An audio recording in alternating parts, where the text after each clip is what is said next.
नमस्कार दोस्तों, आप सभी का आपके अपने YouTube चैनल चैन क्लासेस में स्वागत है। आज हम भौतिक विज्ञान का दूसरा चैप्टर पढ़ेंगे जिसका नाम है गति, और इसका पहला पार्ट आज हम पढ़ेंगे। भौतिक विज्ञान का दूसरा चैप्टर गति और इसका पहला पार्ट आज यहाँ पढ़ेंगे।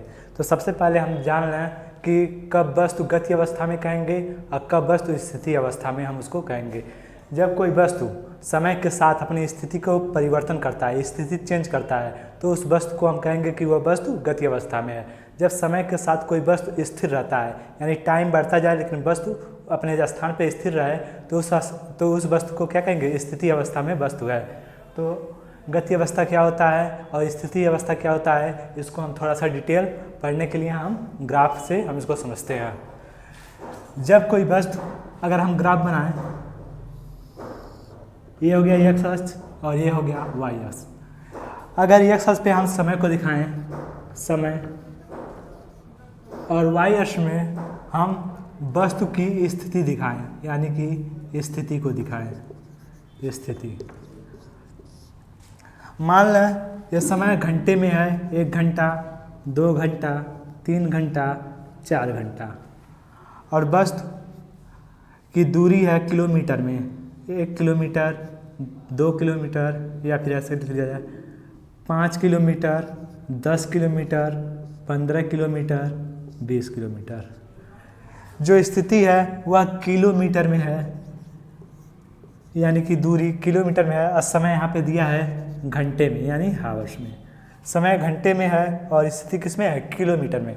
अगर कोई वस्तु, मान लें कोई वस्तु 5 किलोमीटर पे दूरी पे जाके स्थित है, यहाँ पे वस्तु है। जैसे समय अभी जीरो, टाइम कितना है? 0। टाइम 0 है तो वस्तु 5 किलोमीटर पे है। टाइम अभी 0 है तो वस्तु किस पे है? 5 किलोमीटर पे।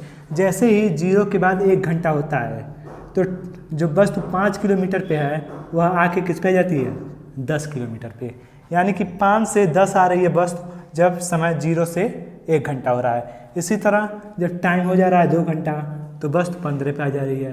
टाइम 3 घंटा हो रहा है तो वस्तु 20 पे आ जा रही है। यानी जैसे जैसे टाइम बढ़ रहा है वैसे वैसे वस्तु की स्थिति क्या हो रही है? चेंज हो जा रही है। जब टाइम 0 पे था तो वस्तु किस पे थी? 0 पे। जैसे ही टाइम बढ़ा तो वस्तु इस पे आ गई, 5 पे। ऐसे टाइम बढ़ता गया, वस्तु की स्थिति भी चेंज होती गई।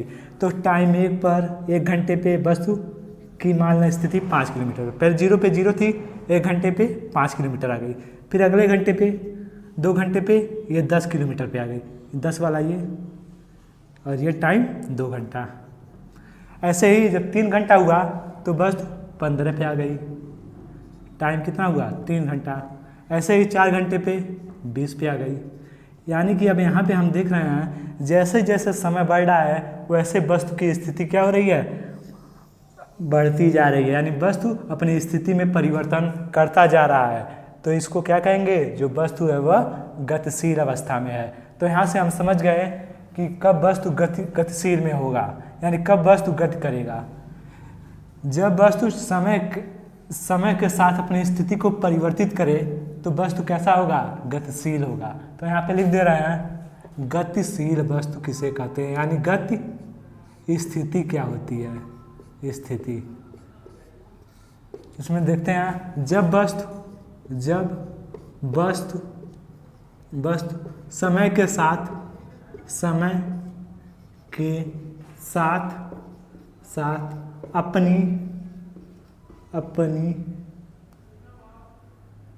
अपनी स्थिति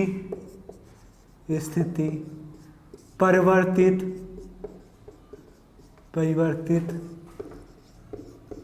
करता है तो वस्तु क्या होता है? गतिशील होता है।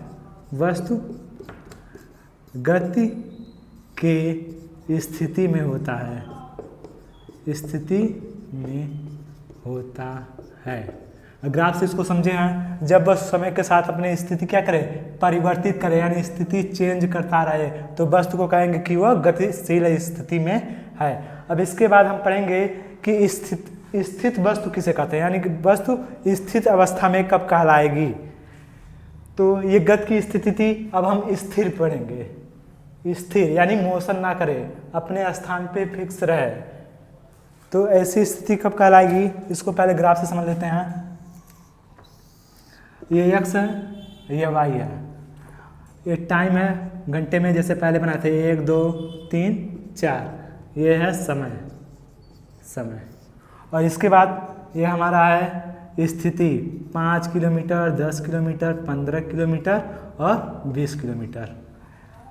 अब जैसे जैसे टाइम बढ़ता गया, टाइम बढ़ा, बस तुम मान लो 5 किलोमीटर पे है, 0 सेकेंड 0, जब टाइम 0 है तो बस किस पे है, 5 किलोमीटर पे स्थित है। टाइम हुआ 1 घंटा, बस तो अपनी स्थान नहीं चेंज कर रहा है, 5 किलोमीटर पे है तो 5 किलोमीटर पे ही क्या है, फिक्स है, ये अपना स्थान चेंज नहीं कर रहा है।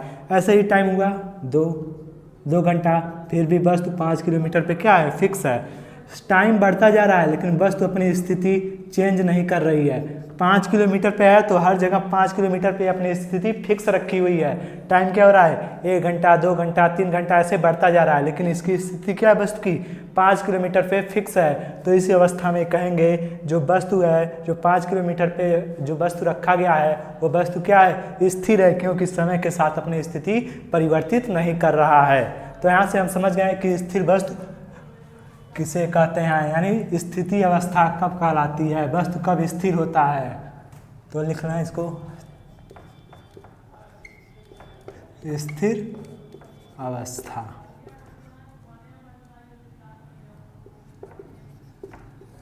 अभी क्या पढ़े थे, गति अवस्था, अब क्या पढ़ रहे हैं, स्थिर अवस्था। जब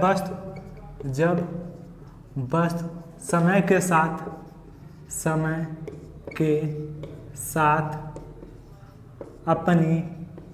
अपनी स्थिति परिवर्तित नहीं करता है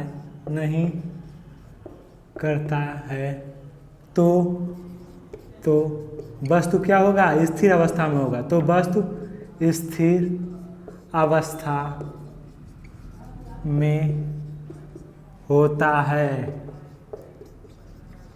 यहाँ से 2 चीज़ समझे, स्थिर अवस्था क्या होती है और गति अवस्था क्या होती है। एक बार और इसको देख लेते हैं। जब वस्तु अब समय के साथ अपनी स्थिति को क्या करे, चेंज करता रहे तो वस्तु गतिशील अवस्था में कहलाएगा। और जब वस्तु समय के साथ अपनी स्थिति क्या रहे, फिक्स रखे, यानी स्थिति ना चेंज करे, तो वह वस्तु क्या कहलाएगा, स्थिति अवस्था में कहलाएगा। अब इसके बाद हम देख लेते हैं गति कितने प्रकार की हो सकती हैं। मुख्य रूप से गति कितने प्रकार की हो सकती हैं, यानी गति के प्रकार। गति के प्रकार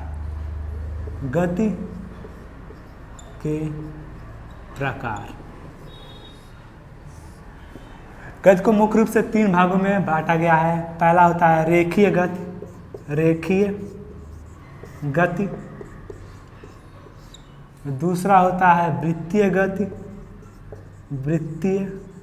गति, और तीसरा होता है आवर्ती गति,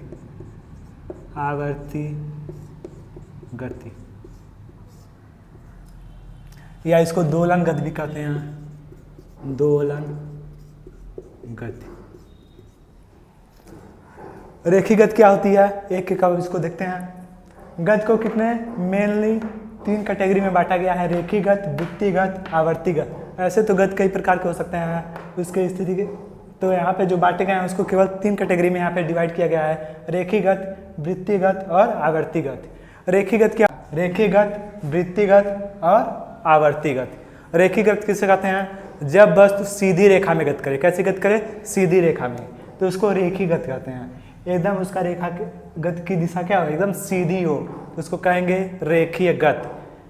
वृत्तीय गति क्या कहेंगे, जब कोई वस्तु वृत्ताकार मार्ग पे गति करे तो उसको क्या कहेंगे, वृत्तीय गति। मान लो एक पहिया है, इस पे कोई बिंदु मान ले रहे हैं P, जो P बिंदु है, अगर ये पहिया चले तो P बिंदु का जो गति होगा वो कैसा होगा, वृत्तीय गति। ऐसे P बिंदु क्या करेगा, वृत्तीय गति करेगा। कोई भी पहिया है, उस पर कोई बिंदु P है, अगर इस पहिए को घुमाया जाए तो P की जो गति होगी वो क्या होगी, वृत्तीय गति होगी। रेखीय गति क्या होता है, जो सीधा रेखा पे चलता है उसको रेखीय गति कहते हैं। आवर्ती गति क्या होता है, आवर्ती गति, अगर कोई एक बिंदु फिक्स मान लिया जाए, एक बिंदु फिक्स मानकर कोई वस्तु उस बिंदु के इर्द गिर्द क्या करे, गति करे, तो उस गति को क्या कहेंगे, आवर्तीगत या दोलनगत। मान लो एक कोई बिंदु P है, इसको फिक्स मान लिया गया, और एक पेंडुलम है, इसको क्या किया गया, ऐसे ऐसे इसमें क्या कर रहा है, गति कर रहा है। तो ये कौन सी गति होगी, आवर्तीगत, क्योंकि ये P पे जा रहा है, फिर P से आ रहा है, फिर P पे जा रहा है, ऐसे ऐसे क्या कर रहा है, यहाँ से P पे गया, फिर ऊपर गया, फिर P पे गया, फिर इधर गया, फिर इधर गया, फिर इधर गया। इस टाइप की गति को क्या कहेंगे, आवर्तीगत। यानी एक बिंदु के इर्द गिर्द जो गति होती है उसको क्या कहते हैं, आवर्तीगत। और रेखीगत, सीधी रेखा में। वृत्तिगत, किसी वृत्त पर इसका पाथ क्या हो, वृत्तकार हो, तो इसको वृत्तिगत कहते हैं। इसके बाद हम पढ़ेंगे दूरी क्या होती है और विस्थापन क्या होता है। दूरी और विस्थापन।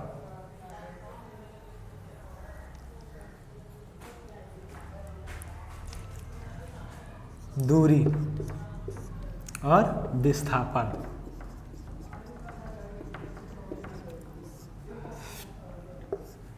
दूरी क्या होता है, किसी वस्तु द्वारा चला गया कुल लंबाई, किसी वस्तु द्वारा चला गया कुल लंबाई उस वस्तु की क्या कहलाती है, दूरी कहलाती है।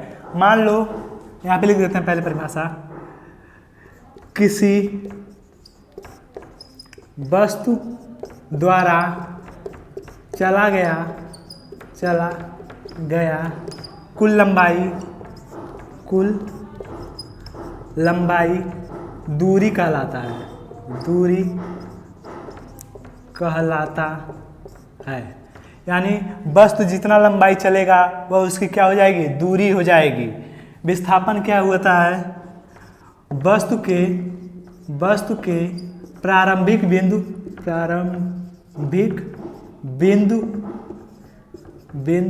और अंतिम बिंदु के बीच की दूरी, अंतिम बिंदु के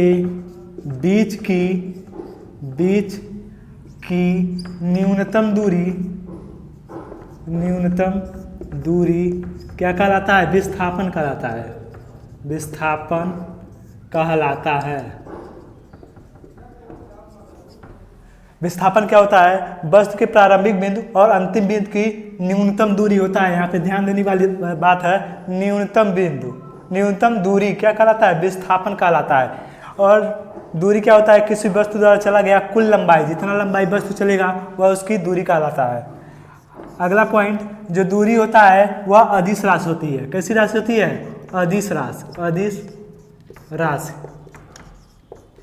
और जो विस्थापन होता है वो क्या होता है, सदिश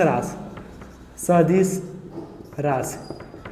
कहने का मतलब ये है कि दूरी के लिए क्या चाहिए, दिशा भी चाहिए, किस दिशा में जाना है ये भी इसमें, यह अदिश है, यानी दूरी के लिए दिशा नहीं चाहिए। दूरी क्या है, अदिश राशि है, अदिश राशि, इसमें दिशा की जरूरत नहीं है। किसी भी दिशा में जाओ, लंबाई टोटल जोड़ लो, वह तुम्हारी हो जाएगी दूरी। और विस्थापन क्या होता है, सदिश राशि, इसमें दिशा की जरूरत होता है, यानी दिशा बताना है कि अगर जा रहे हो आगे, पीछे आ रहे हो, तो उसमें क्या करेंगे, माइनस करेंगे। जैसे कोई बिंदु यहाँ पे P है, P पे से हम जा रहे हैं Q पे, P से हम कहाँ पे जा रहे हैं, Q से, फिर Q से रिटर्न आ रहे हैं, यानी कि जो विस्थापन होगा Q से रिटर्न आकर M पे हम रुक रहे हैं। कहाँ पे, M पे। P से Q पे जा रहे हैं, Q से रिटर्न आकर M पे रुक रहे हैं, तो दूरी हमारी कितनी होगी, PQ, लेकिन विस्थापन क्या होगा, PM, या जो अंतिम बिंदु है M वाला, वहाँ पे आके हम रुके। अंतिम बिंदु और लास्ट शुरुआत वाले बिंदु दोनों के बीच की दूरी क्या होती है, विस्थापन होती है। तो विस्थापन कितना हो गया, PM, लेकिन दूरी कितना हो गया, PQ। तो यहाँ से जो दूरी है वो अदिश और विस्थापन क्या है, सदिश राशि। इसके बाद दूरी क्या हो सकता है, दूरी हमेशा धनात्मक होता है, हमेशा धनात्मक होता है। लेकिन विस्थापन क्या होता है, ऋणात्मक। धनात्मक भी हो सकता है, ऋणात्मक भी हो सकता है, ऋणात्मक, और शून्य भी हो सकता है, शून्य। दूरी क्या होता है, हमेशा धनात्मक होता है, लेकिन विस्थापन धनात्मक भी हो सकता है, ऋणात्मक भी हो सकता है, और शून्य भी हो सकता है। अब इसके बाद एक छोटा सा क्वेश्चन से इसको समझ लेते हैं।